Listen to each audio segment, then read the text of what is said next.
परसों बुरा कहने लग जाते हैं। लोगों के सामने गुड बुक में आना चाहोगे तो वो तो सवेरे तुम्हारे बारे में कुछ कहेंगे, शाम कुछ और कहेंगे।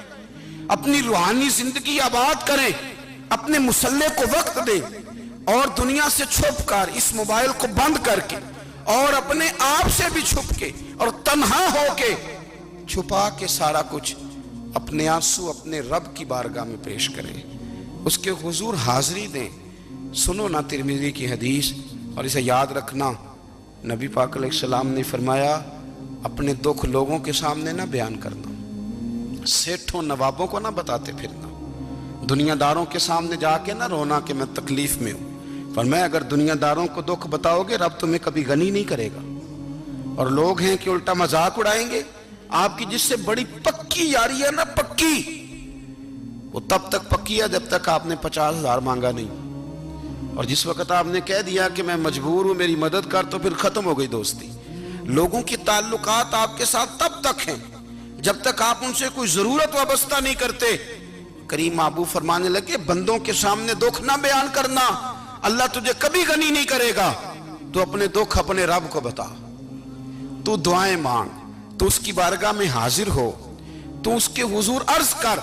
फरमाया अपने दुख अपने रब को बता, वो जल्दी करे या देर से करे तुझे सारी दुनिया से बेनियाज कर देगा, तुझे किसी का मोहताज नहीं रहने देगा।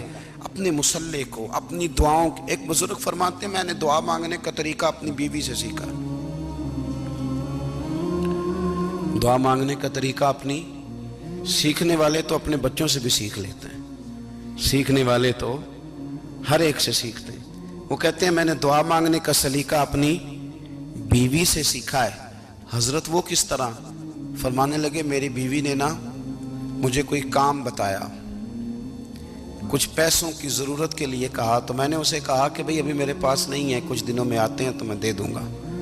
औरतों की आदत होती है, वो बार बार याद कराती हैं। 2-4 दिनों के बाद फिर उसने कहा, हजरत वो मैंने कहा था कुछ पैसे, मैंने उसे कहा कि अभी मेरे पास नहीं है, कुछ दिनों में मिलते हैं तो मैं तुम्हें दे दूंगा। उसने कुछ दिनों के बाद फिर कहा, हुजूर वो मैंने कुछ पैसे कहे थे। फरमाते मैंने डांट दिया, मैंने कहा कि क्या तू रोज मुझे शर्मिंदा करती है, कहा ना मेरे पास नहीं है, होंगे तो दे दूंगा, तू रोज याद कराती है। फरमाते उसने पहले तो मेरी डांट को सहा, फिर मेरे सख्त जुमलों ने उसकी आंखों में आंसू पैदा कर दिए, फिर उसने अपने आंचल में अपने उस दुख को समेटा और फिर उसने एक जुमला कहा तो मैं रो पड़ा और मुझे अपने रब से मांगने का तरीका आ गया। मुझे कहने लगी, हजरत जी आपने डांट दिया, मैंने सह लिया, पर आप